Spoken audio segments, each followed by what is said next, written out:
dollars in this county, then we will support you. So private homeschool do have access to this facility. The education is one piece, but we really take ownership of what we're doing. We don't want to give kids something that they can't use later. So we do strong hands-on lab activities. Just 50 yards right here, I could walk you in a lab with 5 airplanes, a hangar with everything you can do at Delta Tech Ops. Matter of fact, Delta Tech Ops, that's about 3 or 4 of our students right now that graduate.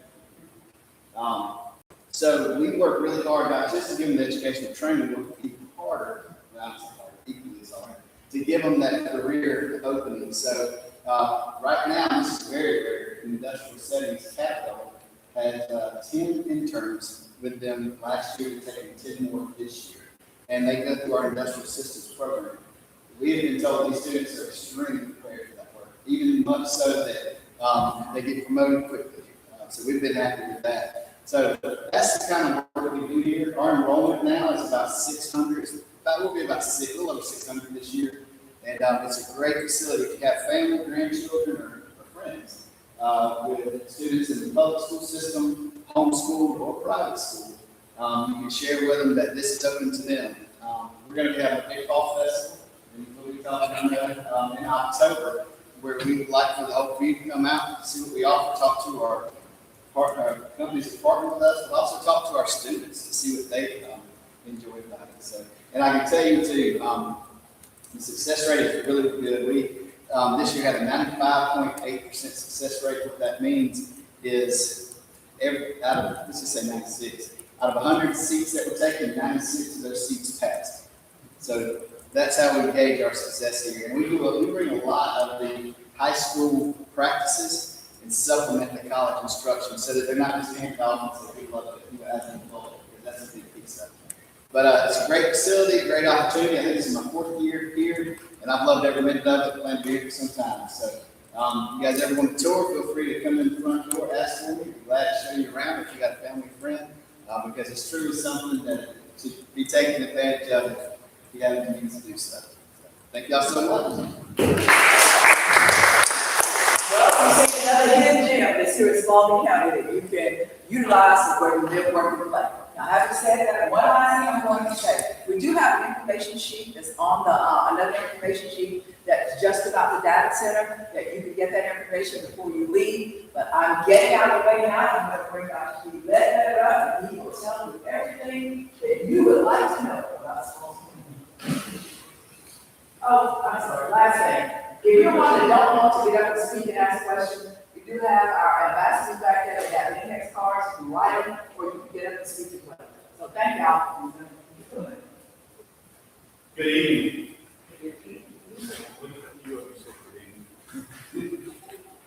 Thank you for coming out tonight. I think this is our third town hall meeting. A few of you do look like you are repeat guests, so thank you for coming back. We very much appreciate that. It's been a long week, and a very hot week.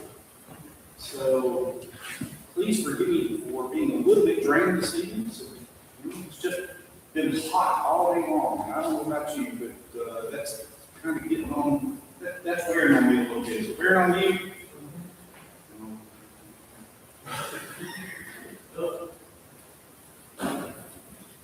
So I do want to take a few minutes and share with you about our commissioners. And I want to say thank you to Chairman Davis for joining us this evening. He's here.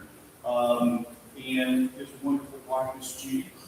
I also want to say thank you to Sarah Gadai. She is our Deputy County Manager. She's with us this evening. Thank you to Dr. Cheryl Burks for all that she does. She's an amazing person, takes great care of us. Thank you to Debbie Reeves. And Reeves, I think you had somebody come by. Okay, I know we've got 2 of our deputies here with us, and then 2 of our ambassadors, Miss Ebony and Sally. Sally, thank you. Miss Sally are here with us this evening, so I just want to say thank you for all of their support.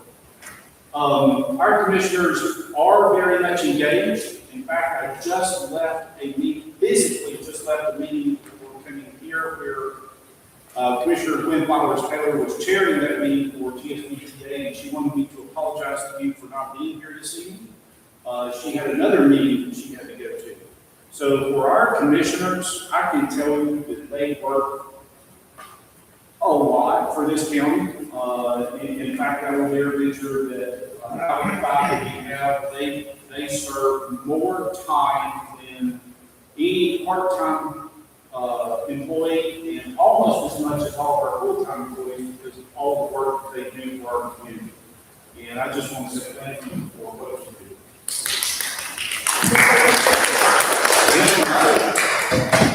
So, how many of you have the privilege and have a Facebook or another social media account?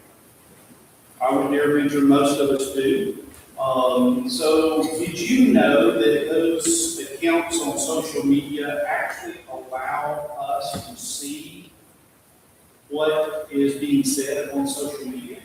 So there's a post on social media, and we do a search for Spalding County, Georgia, and we ask social media, hey, can you help me differentiate between the information that someone places online specific to Spalding County? Can you help me correlate that data so it makes sense and I can see what the highest probability of information is through social media? Now, this includes Facebook, X, heck, I think it's even including Snapchat at some level. But one of the things that we use as a staff for that information is we want to know what our community is thinking and saying about our community. What are the concerns that you're having? So I'm going to give you just a second. The screen behind you actually denotes the top 10 things that we hear from social media that our community says on a regular basis. Do these items resonate with you? So I'll call a couple to attention.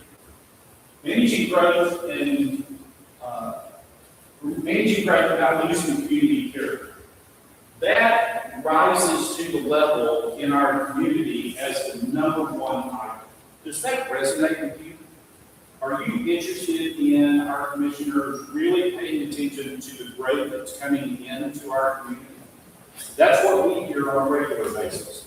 The number two item up here is infrastructure and transportation pressures. So what infrastructure items are you paying attention to? You may or may not know that transportation special local option sales tax, the T-SPLOST, collects 1 cent for us when we go to the cash register.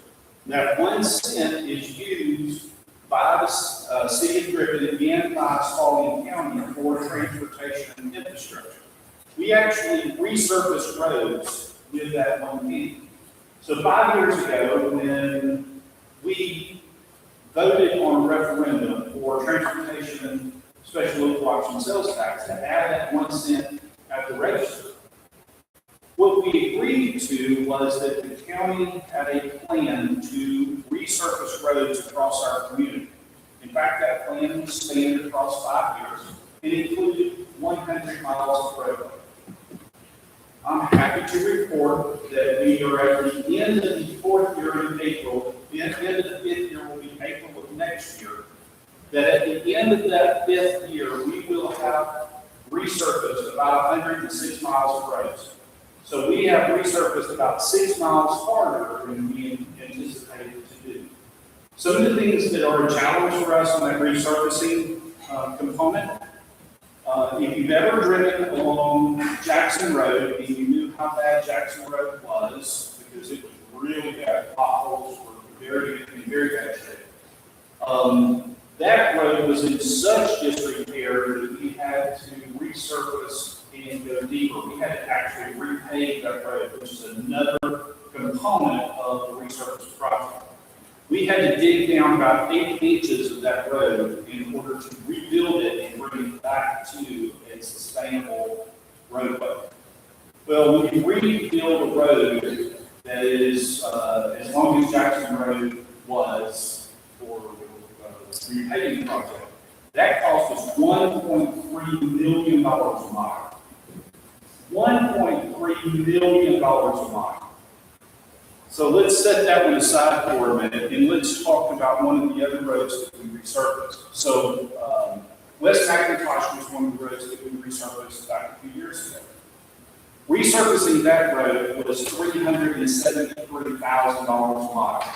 Now, why is there a difference? Because West McIntosh Road was not in as bad of shape. We only had to mill, which is take off the top layer of roadway to level it back out and then resurface that road with asphalt. So it was only $373,000 a mile. When you compare the two roads, what you learn from that is don't wait so long before you have to rebuild the road, because that costs 3 times the amount of money as it does if you just resurface and manage the road in a way that makes perfect sense financially. Well, when those funds stop in April of next year, the county receives about $1 million a year for funding from the state to resurface roads. If the governor is so inclined, which he has been for the last 2 years, to add a little bit more, we receive $2 million for road repairs from the state. If it costs $373,000 a mile just to resurface roads, and we only get $2 million a year, that's not a lot of money to resurface roads. So the T-Splice has been an absolute blessing for us. So what are your commissioners doing? That's a great question. I'm glad you asked, and I will answer that question in just a minute. So some of the other things that we're looking at, cost of living for housing, that's a big deal, because if you look right now, you take your phone and do a Google search for number of houses that are available in Spalding County, I would dare venture that you're going to find about 600 or less houses available in Spalding County for sale. That's not a lot of inventory.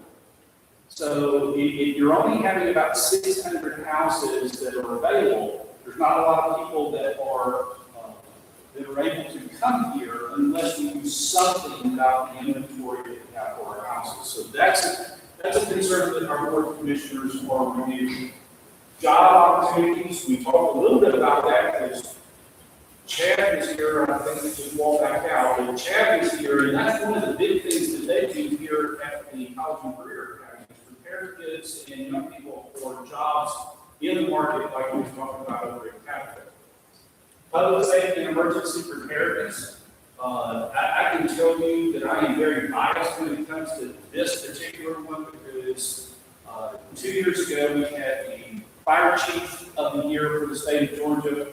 A year and a half ago, we had the EMA Director of the Year for the state of Georgia. A year and a half ago, we had the Georgia Parks and Recreation Association Person of the Year. That was T.J. Amberger. Last year, we had the Georgia Parks and Recreation Person of the Year, Kelly Carmichael. We have one of the best teams in the state of Georgia when it comes to our employees. We've got the sheriff work, we've got heroes that work for us at the fire department. Our public safety is in a position where when we had 5 tornadoes come through our community in 2023, the federal government was telling us that it was going to be 24 to 36 months before the county received those funds back from the federal government. And we were out a little over $10 million. That's how much it cost us for the cleanup. I can tell you that we didn't have to wait 24 to 36 months. We started receiving funds back from the federal government in 8 months, which was absolutely unheard of. In fact, we routinely still with Chief Glenn Pope from EMA, with T.J. Amberger from Public Works, with Mike Bird, the fire department, we routinely provide information back to agencies across the state on how to set yourself up to meet the challenges or disasters in your community. So that speaks volumes for what they're doing in that sector. So fiscal responsibility and balance of the tax base, I'm going to talk much more about that here in just a second. Quality of life and community identity. We have a number of parks and recreational opportunities that are across our community. I've heard conversations that go along the lines of, why are you building more parks? We don't use the ones we have. Or why are you investing in that when you can use my tax money here? One of the main reasons that some of our larger companies, and I'll give you an example, there's one's already talked about tonight, Caterpillar or Renai or EcoPole or Matsuka, the parks that are over in the Lakes of Green Valley or industrial park. Those companies come not just because they want to build those large facilities in our community and not be a part of the community. They actually look at the school system, they look at the parks and recreation, they look at your ability to respond to calls for service from Sheriff's Department or from the fire department. And they look at all of this data that they have available, and they make decisions based on the quality of life that their employees would have working and living in this community. And I can tell you with certainty that the reason that a lot of these large companies are coming is because we've got excellent amenities across our community. We've got Tyus Park that has 16 pickleball courts. We've got the park that's right here, which is Volunteer Park. We've got softball, football. We have amenities in this community that many communities do not have and do not support. Our senior center is one of the best facilities in the state. We routinely have people come here and review what we're doing at the senior center because we program those activities in a way that is very inviting for our community. We have a travel club that utilizes a tour bus that the county owns. The travel club started with about 60 people in 1993. They have over 400 people that participate in that travel club. And it's an amazing opportunity. The individuals who partake of the travel club have a great opportunity to go down to Wetumpka to the casino, or they go to Tennessee, or they go to a Braves game, or they go to all types of events and activities that is afforded to that club through programming at the senior center. What an amazing opportunity. And then the final one is government performance and accountability. And I'll go into that a little bit more as we move along. So let's talk about the positioning for growth. What have we as a county done for growth? A few years ago, I put together a capstone project with the University of Georgia. And as a part of that capstone project, I went back to 1972 and pulled the records, the newspaper records for what is commonly known to us locals as the Arthur K. Bolden Parkway. And if you're not familiar with that, it's Highway 16 from Griffin all the way out to Butts County. Well, in 1972, the Georgia Department of Transportation actually undertook a study, and they recognized that this community needed a 4-lane highway that traversed from 75 to 30. And they studied it for a number of years. And I know this is hard to see, and I'm sorry about that, so please forgive me. I'm just going to come up here and read a little bit. February 26, 1977, inside the Griffin Daily News. Here is the proposed construction site for Highway 16. Well, as a part of this discovery that Georgia Department of Transportation went through, they recognized that we needed the 4-lane. The state wanted to invest approximately $60 million into that 4-lane. And the reason for it was because they wanted to attract employment along this corridor. In fact, they designated this as an employment corridor back in 1977. So For 53 years, that corridor has set fallow. The properties that abut Highway 16 for the 10-mile stretch of highway was about 2,100 acres of property.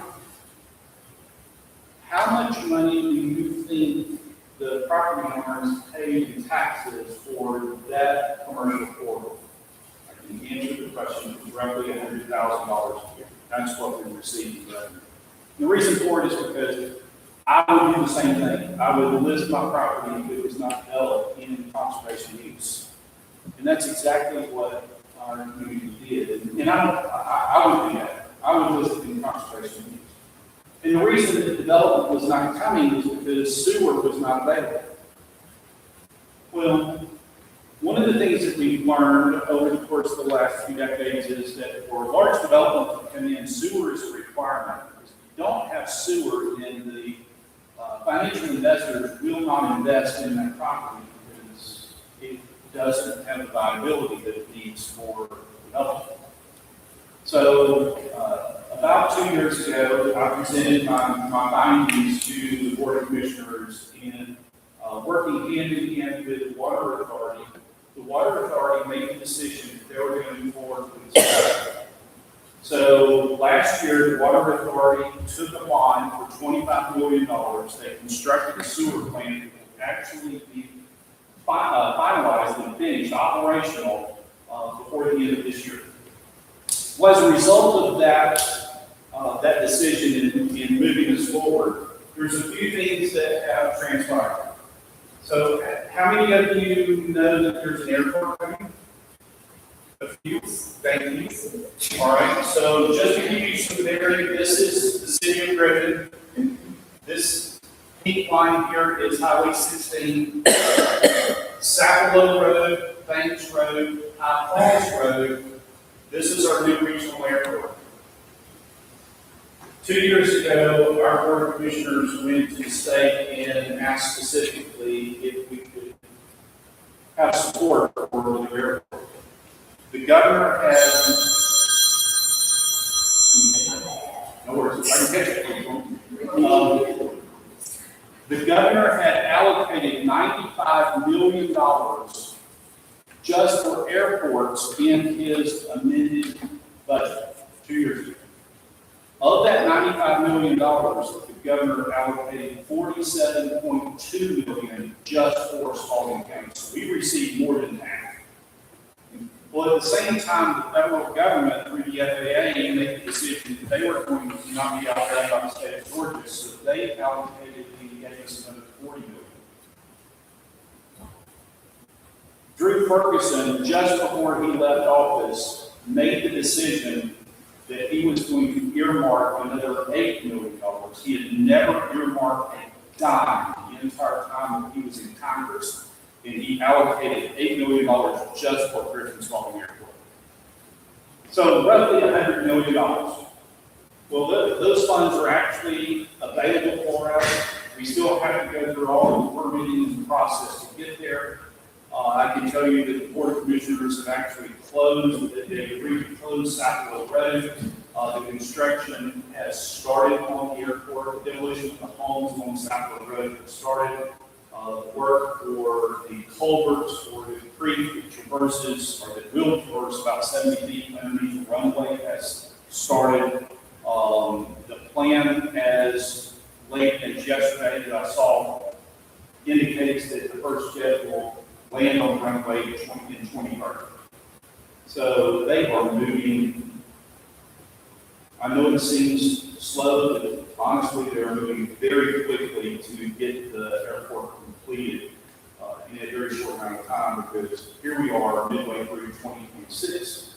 In fact, we were talking about it, Eric and I were talking about it earlier today. This is fiscal year 27 for us. We're already into 27. And the challenge is, how do we prepare ourselves for this new airport that's coming? The Board of Commissioners actually stood up a stakeholder committee for the Gulf Airport area. So we're working through what our community would like to see in and around the airport. Because there are guidelines that are required of us through the FAA, and we need to make sure that we're prepared for this, because this is a significant development. Some of the other things that are coming in, did you know that Renai actually expanded and built a 1 million square foot facility along AKB? It's hard to see. And the reason for it is because our board of commissioners require them to put a berm or leave the berm, because the berm is already there, leave the berm in place so that you can't see that large of a facility from the roadway. It's already constructed. Directly behind it is another 2 million square foot facility. And that is currently under construction with plans to be complete right after the first of the year. There's more warehouses going here. The board of commissioners have actually approved 3 data centers. 1 application is pending. The first data center is here, directly beside the airport. The second data center is here, directly beside the airport. You have other developments that are located along AKB. New Toll, which is a flash freeze cold food facility, will be located here. Prime Trucking, which is a partner that will be located here. There is another Fortune 100 company coming here. There is a Fortune 100 company warehouse coming here.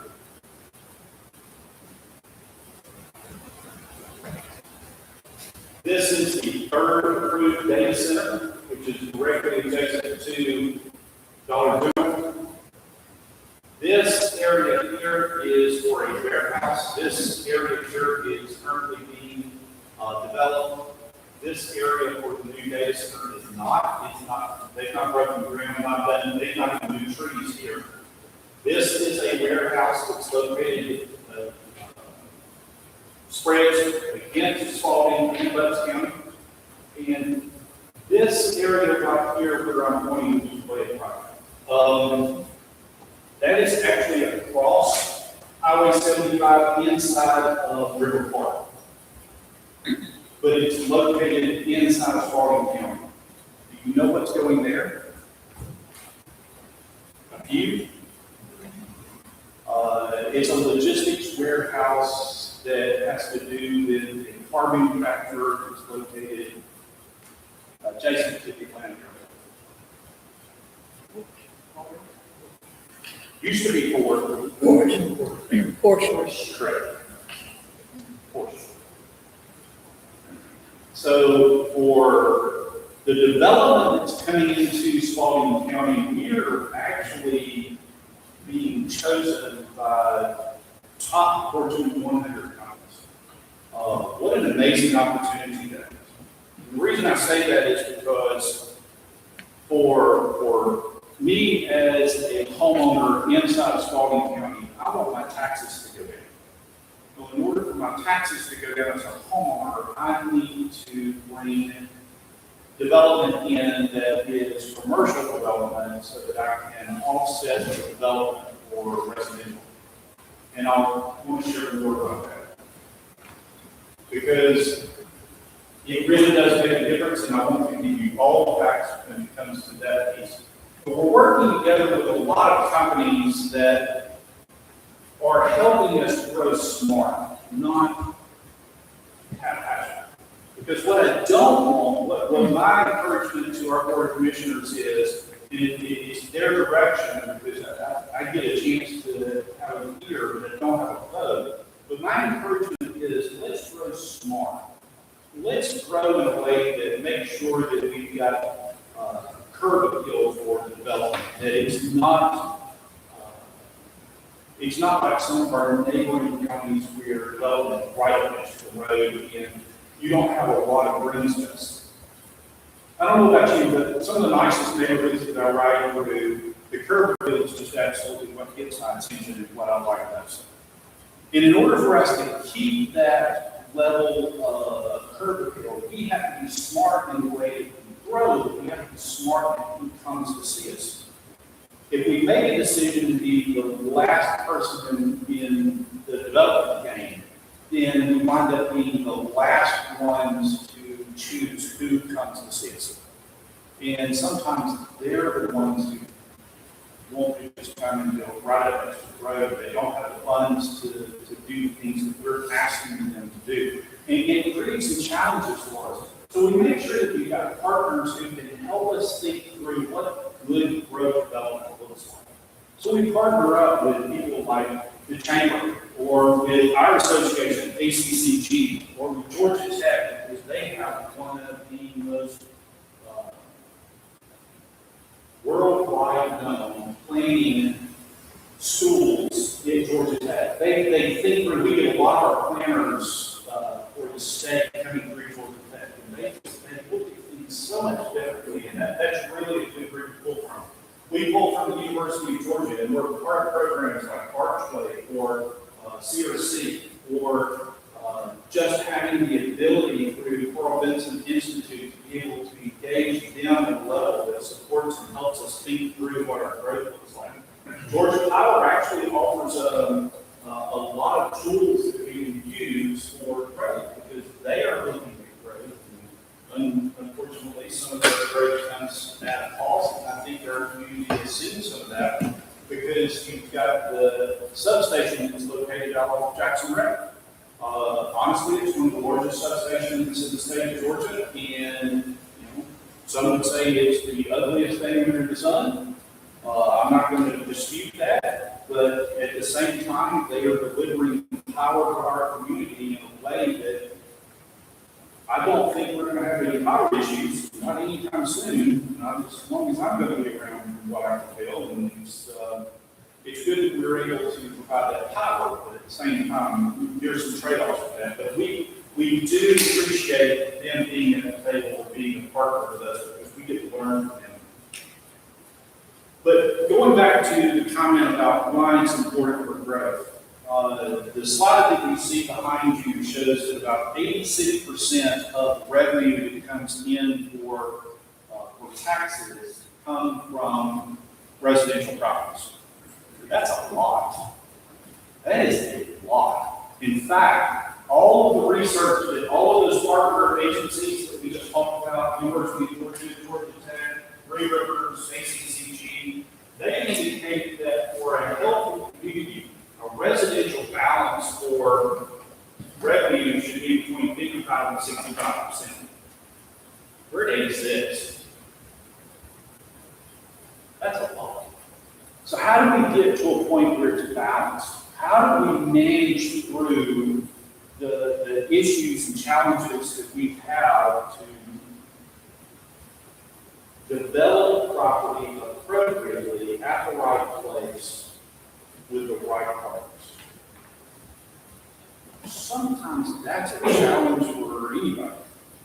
If you've ever sat around the table and played poker with your friends, you don't always wind up the best cards. I want to be in a position where we always want the best cards, and in order to do that, we've got to plan well, we've got to think well, we've got to be engaged with the right partners. That's what we strive for every day. This was really hard to see, and I apologize for that. Figure out how to turn the lights on. But basically what it shows is a scale where our residential side is far heavier than the other side. Something else that we consider on a daily, weekly, monthly, yearly basis is where do we get our workforce?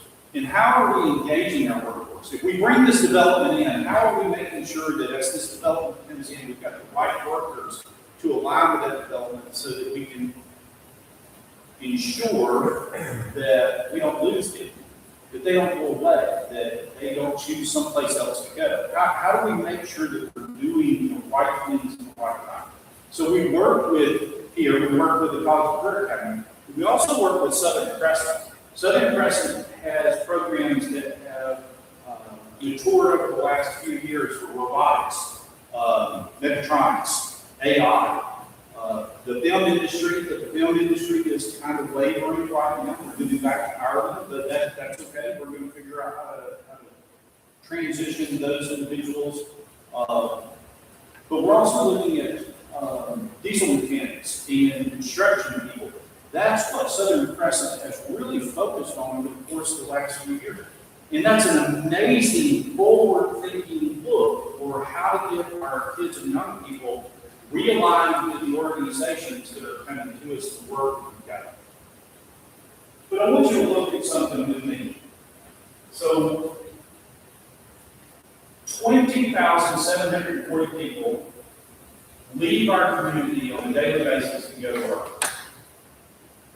16,689 people come into the county to work. Only 5,548 of us live and work here.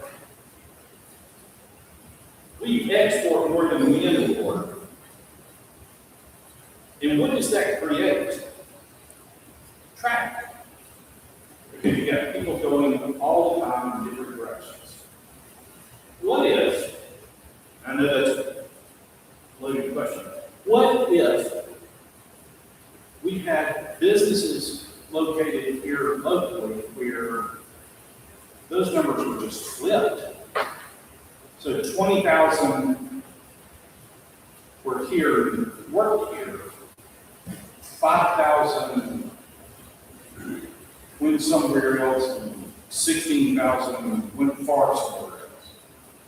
Because that 5,000 number just living and working here, that's not a lot of people that live and work in our community.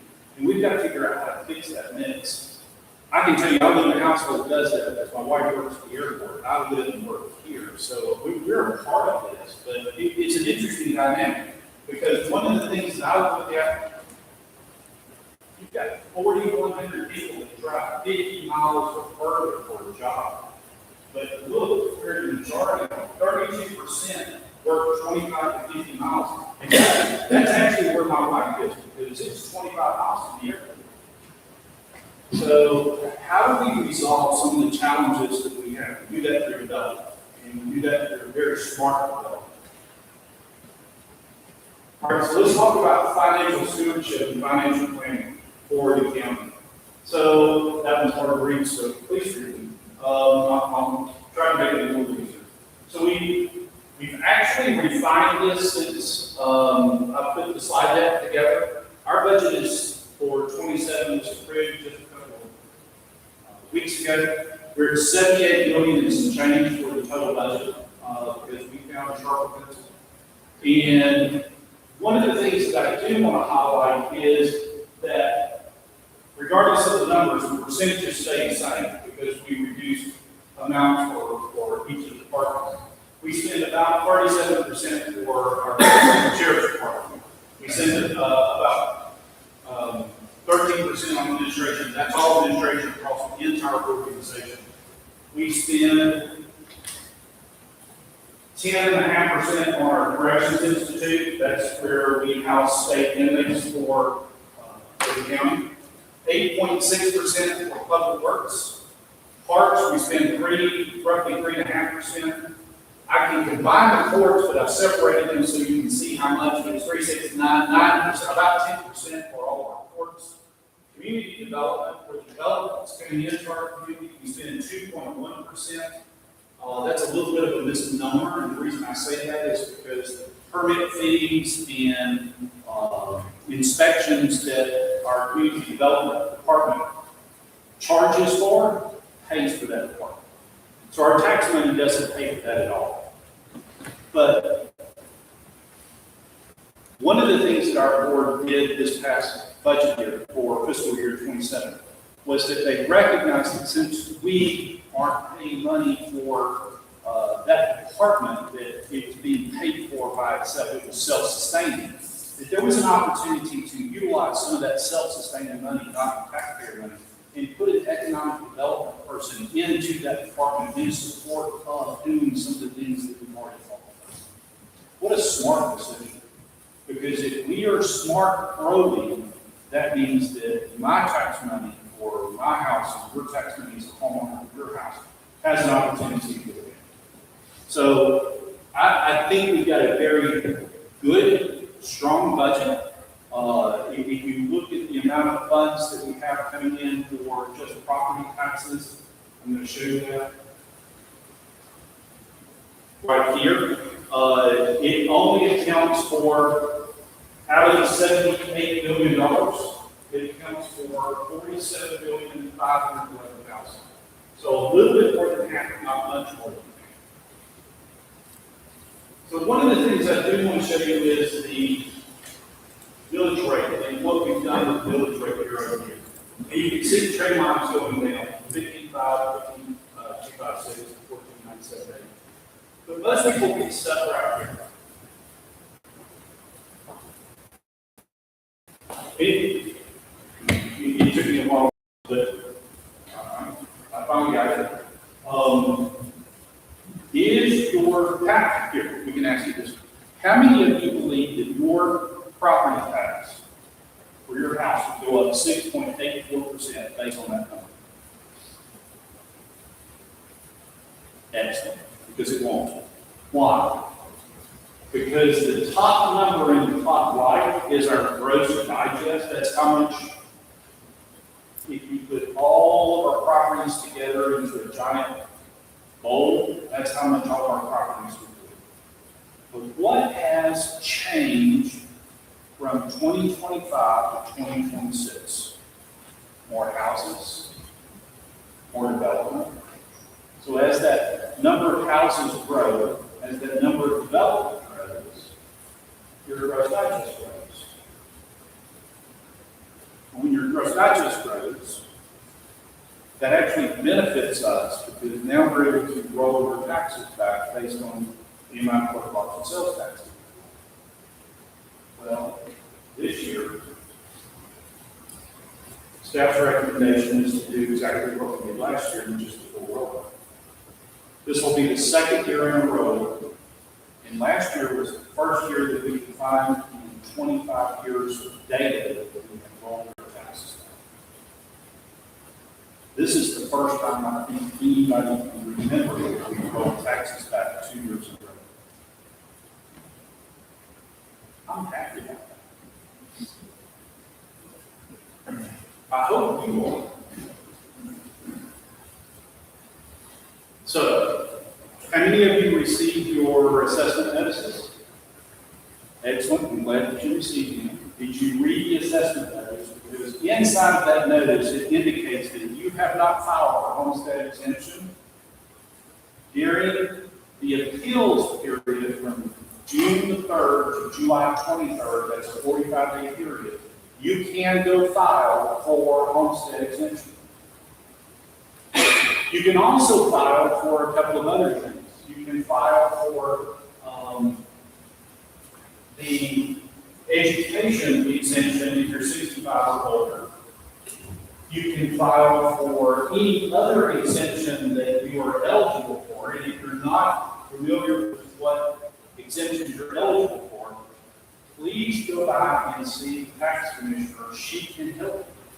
If you're over 65 years of age and you have not filed for your education exemption, please take your W-2 and any other form that you may have that talks about your income with you, because they're going to need that information to fill out the form.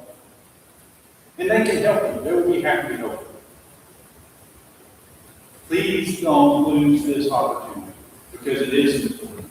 If you have questions, please call our office. We'll be happy to help you. All right. One of the things that I am proud of that Erica has actually run the project for is our revenue and expenditure budget is now, or will be shortly, very shortly, will be available online.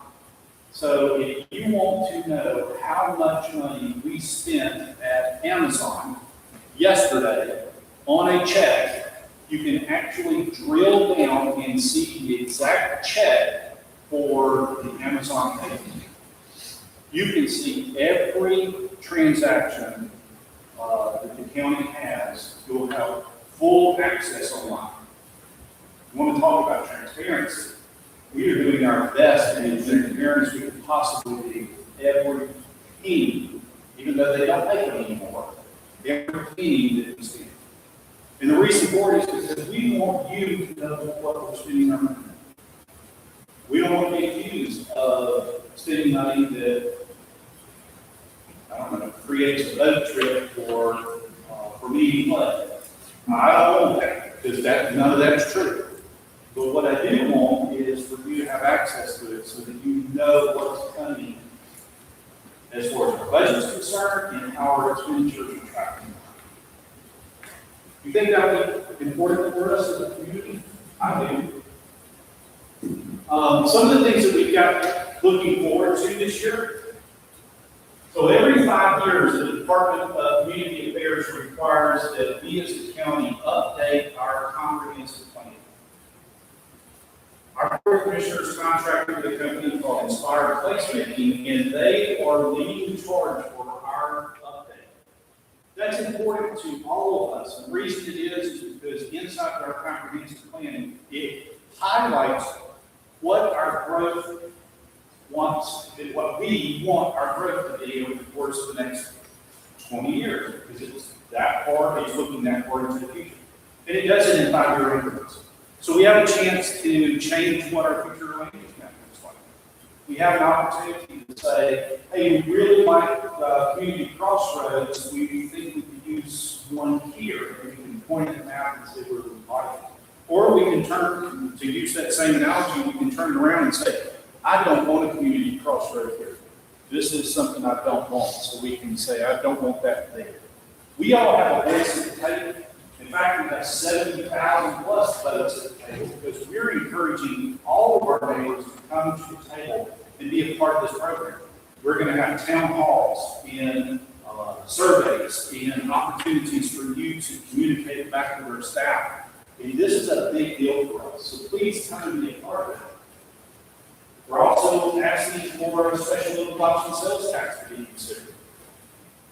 So, in April of next year, we currently pay 7 cents in the cash register for tax. We are, if not the lowest, one of the lowest sales tax counties anywhere around here. Mark County is 9. We're here at 7. So in April of next year, we will get a 6. Unless our community votes to go to keep it at 7 cents, but replace that penny with a special local option. And I'm going to share with you here in just a minute what those projects are, because there is a project team that has been stood up, and they are still asking for those who are interested in being a part of the team to come and be a part of the meeting next Thursday night at 4 o'clock over at the Senior Center, I think. Okay, thank you. And so if you're interested, please go over there and be a part of it. And I'll talk more about the projects here in just a second.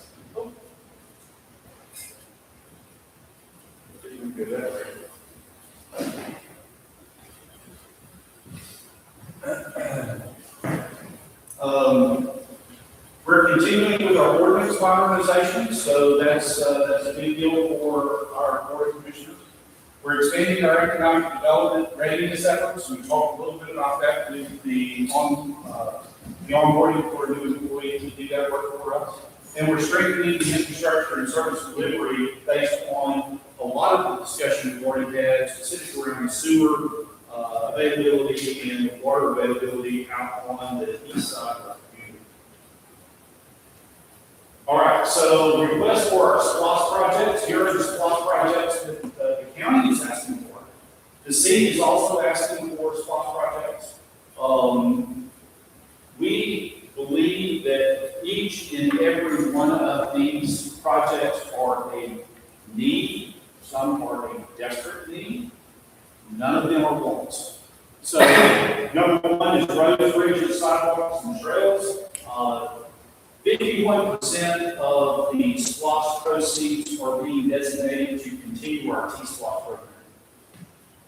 I'm happy about that. Second is deferred maintenance, and there are a few of these that are deferred maintenance, but we just call them out based on the location. The deferred maintenance programs for community buildings, we can pay for them one of 2 ways. I can either take the money out of the general fund to pay for deferred maintenance, or we can get 40% of the payment from outside of the county. because it's about a 60-40 split. And what I mean by that is, for those of us who live and work in the community, we spend all our money here. So we very rarely go out of the county. But we do have, remember, we've got 20,000 people coming into the county for work. They spend money for gas, for groceries, for food, for entertainment, for shopping. Why not get them to help us pay for the SWAT projects? So with that in mind, why can't we get them to pay for the deferred maintenance for our county buildings? Because we have to maintain it. So a couple of examples of that. The courthouse in downtown Griffin that's owned by Spalding County handles our state court, superior court, magistrate court, and probate court. That building was constructed circa 1983. It's kind of worn out. It's kind of outdated. The systems are costing me more to maintain than they should. So to do the maintenance on those buildings year over year continues to escalate the amount of money that we're spending because it just compounds. Well, these funds are designed specifically to upgrade the systems so that we don't have to spend so much money year over year on just the maintenance of that building. Some of the other things that we've got listed are fire engines. So we've got fire trucks and ladder truck as a part of it, because that is investment need. Sewer development in support of economic development. So if you've ever had the opportunity to do any investing for retirement. So when I was 25, I didn't think about retirement. But now that I'm older, I think about retirement. I'm like, man, if I just put $25 into an account, how much would it have been worth today? Well, this is the same type of a setup. For us, it's not a lot of money. In fact, it's between $1.5 and $3 million of expansion for sewer in the areas where we desperately need development. And that's an investment for us, because why that amount of money is important is exactly why AKB has developed. Does that make sense? So the water authority put in $25 million, and they're going to wind up with a lot more money in return based on the amount of development that's coming. New coal, prime trucking, the ports facility, and the other warehouses that are coming, because they're going to contribute back to that sewer plant. Well, same thought here. And we're not asking for a lot of money, but we are asking for the right amount of money to do the development we need in support of the development that we want to come in, where we can gain a lot more money in return. And add jobs to our community. And then for the stormwater, I do want to highlight that for just a second. How much growth is coming into our community, and I'm going to be real specific. If you live in Sunset Peachtree, there's a lot of roads. If you live in Grayson Park, there's a lot of roads. If you live on the west side of the community, there are a few roads, but a lot of ditches that you want the water to run off and not cause problems for the roads. If you live on Fort Orchard Hill, there are dirt roads and there are regular roads that routinely flood. And for us as a county, we have to pay out of our general fund for cleaning up that area after the storm hits. What if we had a stormwater department that actually managed those waterways so that the system didn't flood, or the driveways didn't get eroded because of the water issues, or you don't have to worry about the road system deteriorating so quickly because the water stands on the road all the time. And I'm sure you've seen it. I mean, how many of you have driven down the road and there's trees that lean over the roadway and you see the road and you see all of the little, what looks like crocodile lines in the road. That comes from water staining the road. What if we're able to manage that? And that's one of the things that we desperately need. Development comes, those types of opportunities present themselves, and we've got to pay for it somehow. I would much rather us pay for it in a way that is supported by those who help travel through our community instead of just us who live in our community. So those are some of the projects that we have, and they are needs, not less. We talked about the Inspire piece for our comp plan. Please come be a part of that. Investing in our community. How many of you are aware that we have a brand new event center that is coming in on the north side of Griffin? It's the Fairmont. Excellent, excellent. It's the Fairmont Gym. If you have not been over there to see that facility, oh my goodness, it's beautiful. Absolutely beautiful. 540 North 3rd Street. 540 North 3rd Street. It will be complete, operational at the end of September. And that facility is gorgeous. Absolutely gorgeous. So, you do me a favor and take your phone out. We are going through a survey for naming that facility. Would you hit the QR code on your phone and take a survey? And if you won't take it while you're sitting here, I think you've got Dr. Burks has a flyer that we can actually give you so that you can hit that QR code and take the survey for us. Yes, ma'am. Oh, flyer. We will give you a flyer. Thank you. All right. How many of you are aware that we're doing a summer transportation bus for the aquatic center, for M-Bus, for City Park, for the senior center, and let's see, where's the Park at Oaks. So we're running a fixed route bus in support of those parks in the aquatic center.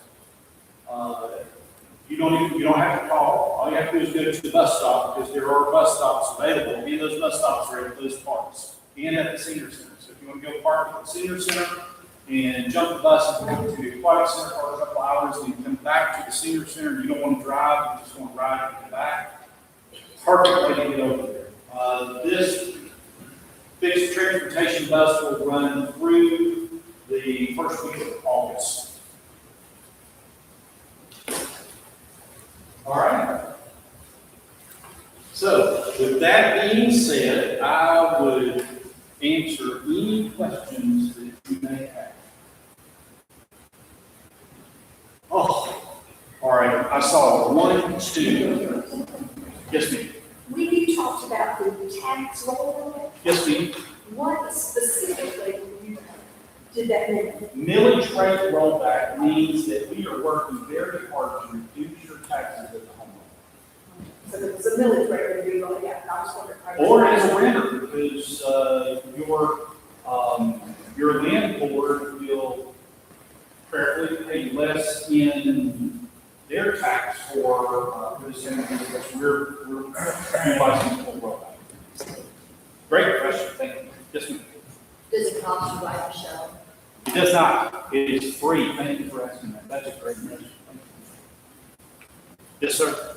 So I'm a believer that education is a big factor in quality of life of members of the community. It lowers crime, it creates jobs. We can't hear that here. I'm sorry. I promise I will repeat the question. Education is a big part of how to grow the community. It lowers crime. Education is a paramount. Thank you. Right, and so with that in mind, my question is is tax exemption for people over 65. What impact did that ultimately have on our school system here in Spalding County? Okay, so the question was, what impact did the 65-year or older exemption for the school system have? I would love to be able to answer you. Unfortunately, I'm not a part of the school system. I'm going to caveat for just a second. Because we don't do their budget, we don't see their numbers. I did have a conversation specifically with Dr. Warren yesterday, who is the school superintendent, and he indicated that it was going to have about a $3 or $3.5 million impact on their budget. So he doesn't know what that is going to entail moving forward, but he does recognize that it will have an impact. And so does the Board of Commissioners have a plan to address the shortfall? It's not us. You took away, We did not take anything away. you provided the exemption. We did not, the state did. The state provided the exemption. We don't have anything to do with the school system. The Board of Commissioners do not. The school system actually has a school superintendent and a Board of Education. The Board of Education have the same taxing authority that our board does. They tax through the school, through your property. That's where about 50% of your tax bill comes from. So I would encourage you to go and have a conversation with the school board, because they can answer those questions. Great question. Thank you for asking. We get that a lot, that the school system and the board, the commissioners are aligned and they work together. They don't. By law, they're separate. Great question. Thank you. Yes, ma'am. I can't be clear.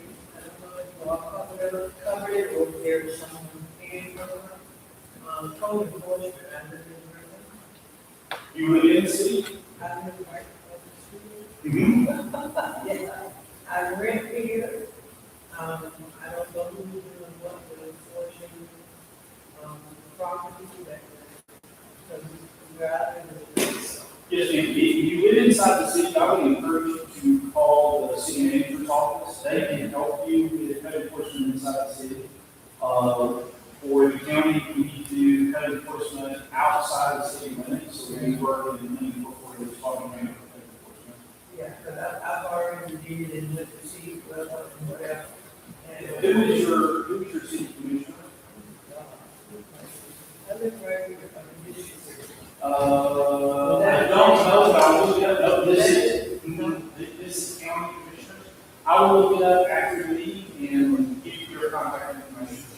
Because I've been there for quite a while, and it's horrible, I've gone down, I've done this over all the years. Well, thank you for bringing that to our attention, and I will help you get in contact with the right person. Thank you today. All right, Sid. 3. I think it is. I think it's Hollywood. Yes. All right, so I will look up Holly's phone number for you online and see if I can. HOL. All right, Come on. first, how much money is anticipated that the airport expansion will bring to the county? So the question was, how much money will the airport expansion bring to the county? I've actually not run the numbers yet for that, because we're 3 years off. But I can give you some indication for why we think the size of the property is going to be important for us. So for the runway, for a corporate jet to be able to land at the house here locally, they have to have a runway that's greater than 5,000 feet. Well, that's actually important because we need to have a runway that's greater than 5,000 feet. In fact, we have permitted for 5,500 and then petitioned for 6,000. They've also petitioned to go from 75 feet wide to 100 feet wide. That's also important because the size of the aircraft. For a corporate jet, typical corporate jets range between 10 and 70 million, depending on which size you want to buy. That's important because let's just call it 10 million.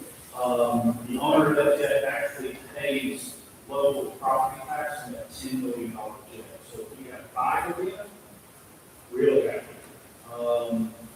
So that's something that we're going to investigate in the next year. Because we are starting to get requests for hangars, not us, but the airport authority, So as they progress with the number of acres, we can determine how large the aircraft will be, and we can determine how much that package will be. Great question, thank you. Okay, to follow up question, so I guess there's other surrounding counties, but we're all competing for the same thing. So what makes Spalding County stand out above all the other counties for all the things we need, and they need as well? Because they also need revenue to do something else. They do. Commercial industry, all those things. So what's going to make Spalding County stand out? But, so what's going to make Spalding County stand out as we compete with our adjoining counties for development?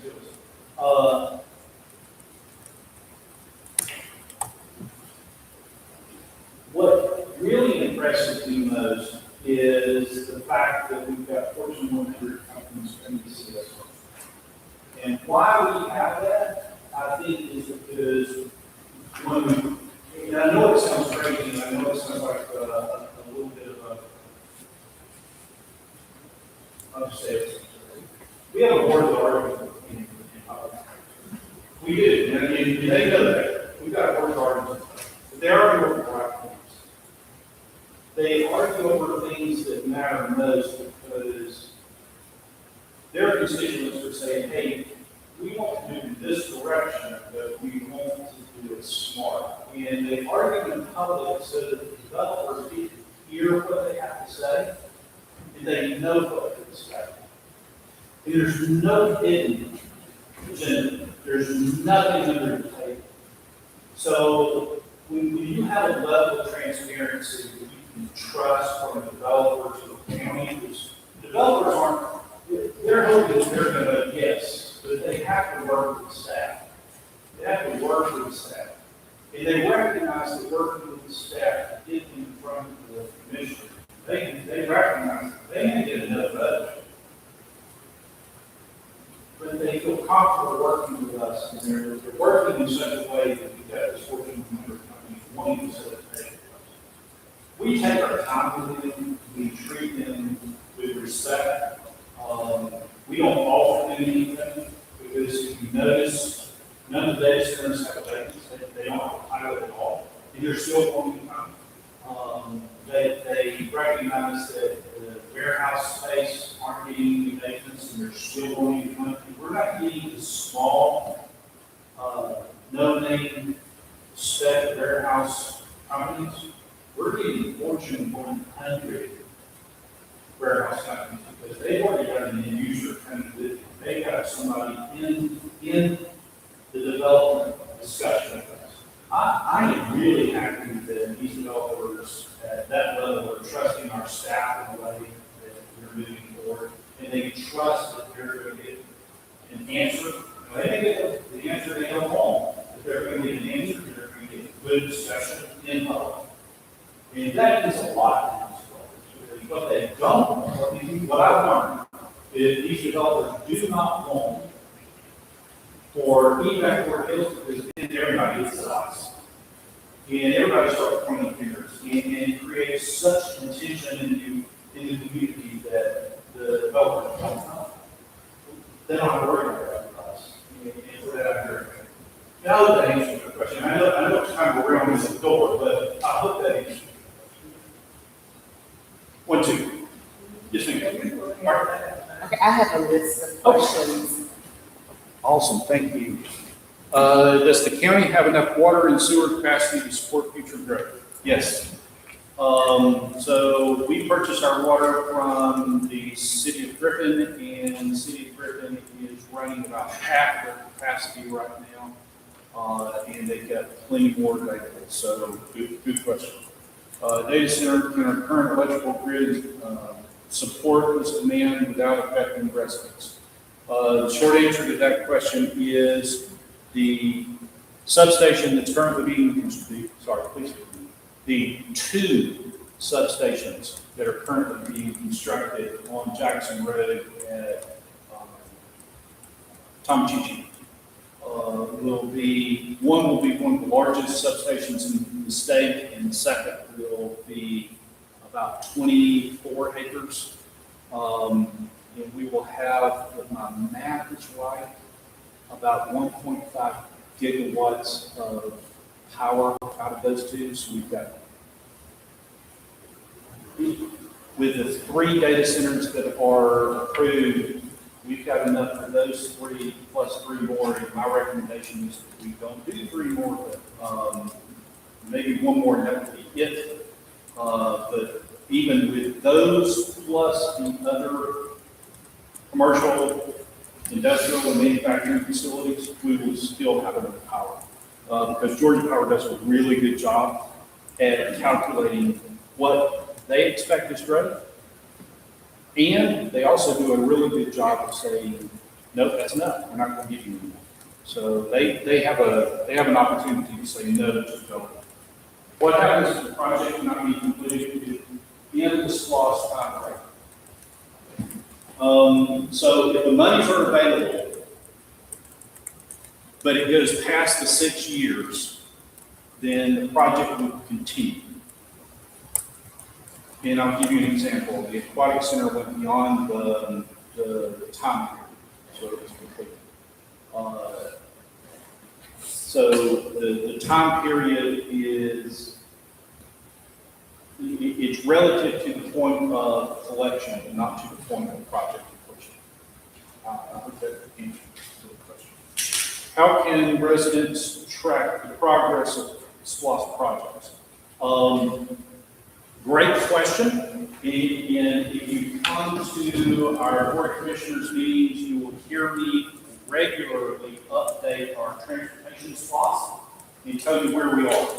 I also have a dashboard that's available for you, and I need to get that put out on the website so that you can see exactly how many road miles we've completed.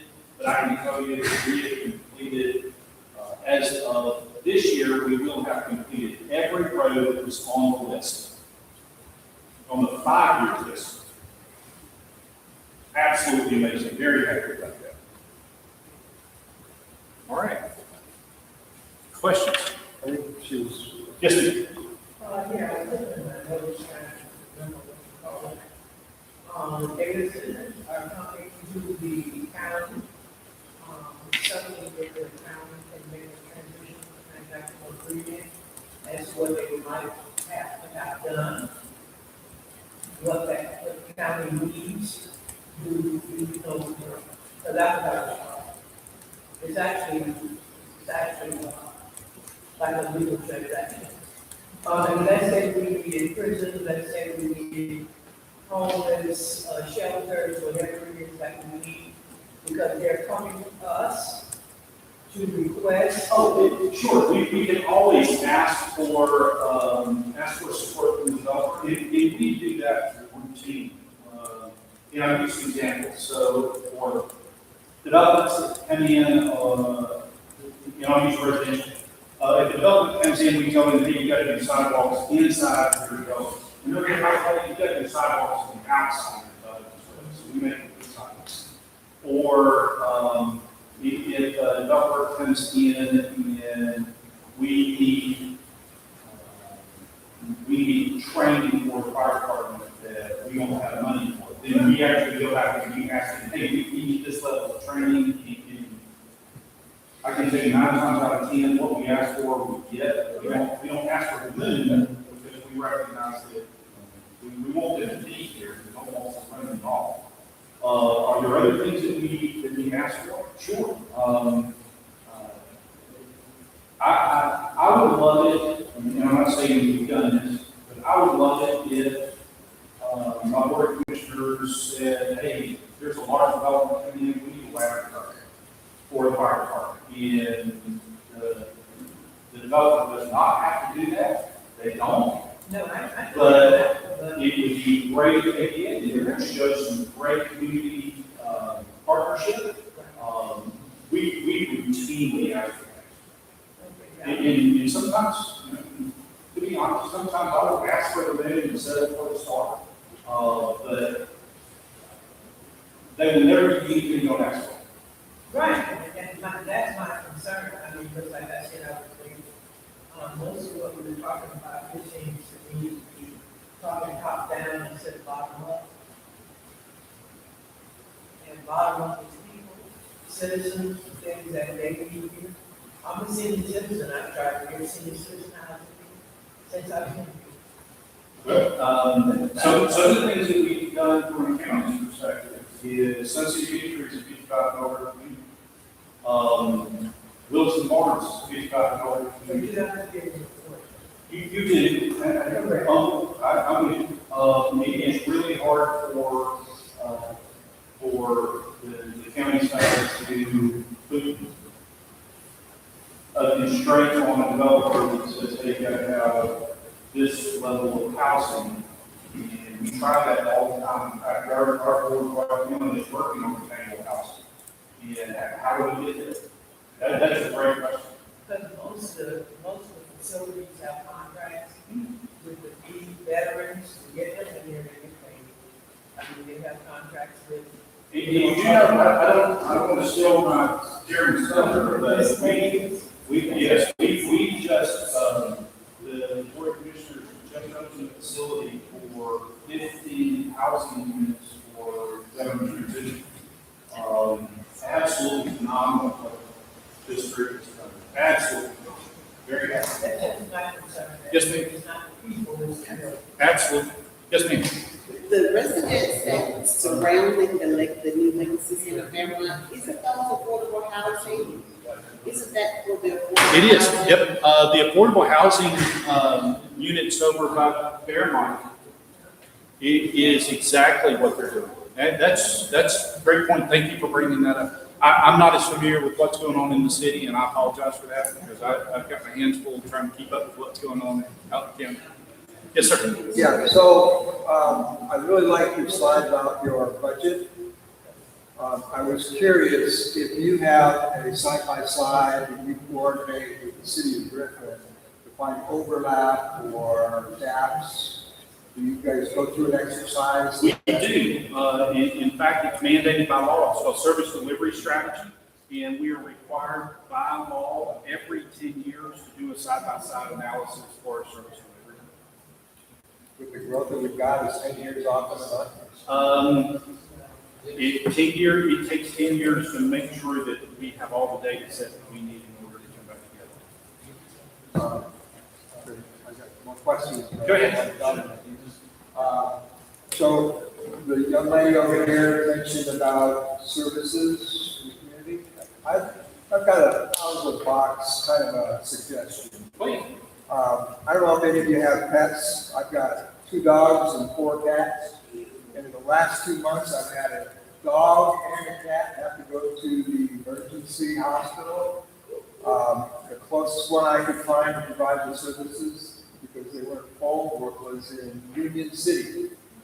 And $5,000 later, I got healthy animals. But my point is that let's put that on the table for some of these data centers to say, hey, let's fund some, let's keep that kind, let's provide that kind of service so our residents don't have to go so far. I know that's not the responsibility of the county to operate an operation like that, but, you know, you could probably think about doing some kind of a study where you could do some seeding of that kind of service.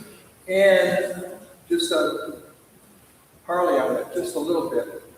I've been to many, not many, but several board meetings here at the Spalding County Board, and it seems like there's always a contingent of people who have a enormous love for animals, and they are quite passionate about the positions they take, and they're quite,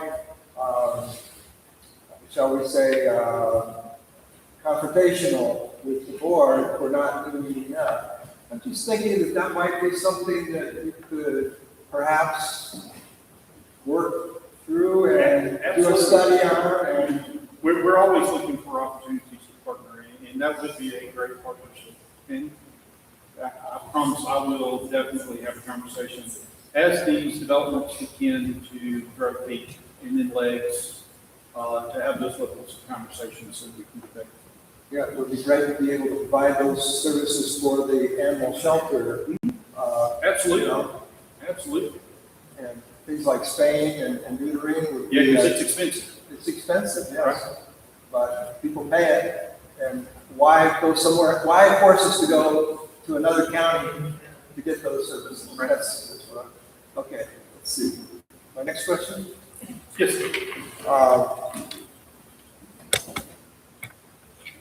This is a little bit of a rib, okay? When we first moved here, we moved from Fayette County, so we were driving back and forth from Fayette County to Spalding on a daily basis for some time before we got our whole household moved.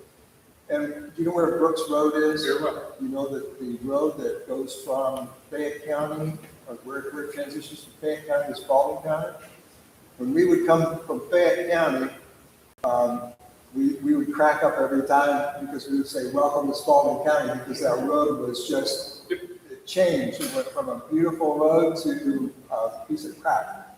And, but hats off to your public works folks, because they finally fixed that. But you took away our fun. Well, I'm glad I took away your fun. But just, again, there's never just one thought in my mind. There's always a follow-on. There's always a but. I live on a dirt road, and I was told that I had to have signatures from 100% of all the owners on the road in order for them to even get on a list to get considered to have it paid. Well, I thought I had concurrence from my neighbors, and wrote a petition up, and I notified everybody, I'm going to be coming around, get ready, I'm coming around to get signatures from you on Saturday. And two of my neighbors were adamant they do not want paved roads. I really object to your policy of requiring me to do that legwork and to have 100% of my neighbors have to agree to it before you take some action about what is a costly maintenance issue for the county, I do believe. I don't know what the comparative cost would be for paving, but I just think it's I don't appreciate the policy. So I will share with you what the latest costs are for GDOT, Georgia Department of Transportation, to pay for 4 feet of easement and to repave, not resurface, but repave North McDonald. It's $13.2 million a mile. Tell me the cost of my road. $13.2 million a mile. For my road? Brand new road? It's not a review, it's brand new. It's brand new, $13.2 million a mile. I heard a different number earlier from you. $3.2 million a mile was to rebuild, not to build the road. It's really, really expensive. Very, very expensive. Yes, please. And is that because of who got the contract with the Ma'am. contract with the And that's me paying for, rights of way, it's me to build the base for the road, it's me to put all the material down, the 8 inch material. And that's not my cost, that's for the. No, I'm Yes, ma'am. Question about the subsections, with that increase in the hourly rate, will the citizens be absorbing any of that increased cost? Great question. So the question was, will citizens absorb the cost of the new power grid? So the PSC, Public Service Commission, has actually frozen all rates for residential ratepayers for 3 years. And Georgia Power has come back and added 2 more to that. So one of the things that I learned, because I actually went to Loudoun County, Virginia to tour data centers. One of the things that I learned there was that Loudoun County was mandating that the data centers carry the weight of the transition for rate payers. So for homeowners, their rates went down almost 15%, and the data centers rates went up 36%. So one of the conversations conversations that I actually had with Aaron, who is the VP at One Power, specifically to that question, was, what are you doing if the data centers go away? Which I don't think will go, because Brown County, Virginia, they've been there. What if they go away? And he said, if they go away, they've done something for us that's amazing. He said, if we require them to bond for the amount of money they would pay for an annual rate, they have to bond for 15 years. So even if they let them 15 years, all of that rate would come back to your power for that 15 years worth of service. The second thing he said was, they upgraded our system at their cost, not mine. I'm happy about that, because a newer system means less rate. If they go away, I don't see what way anytime soon. But if they go away, I've got a brand new system that I don't have to pay. That's like a brand new car, you can pay for. I'd be happy. Yes, ma'am.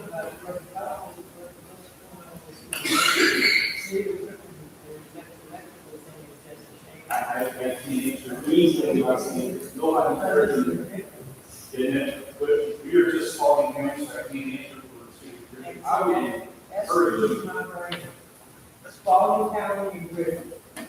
We're two, this is separate. I am what you're saying, but I'm on the ball.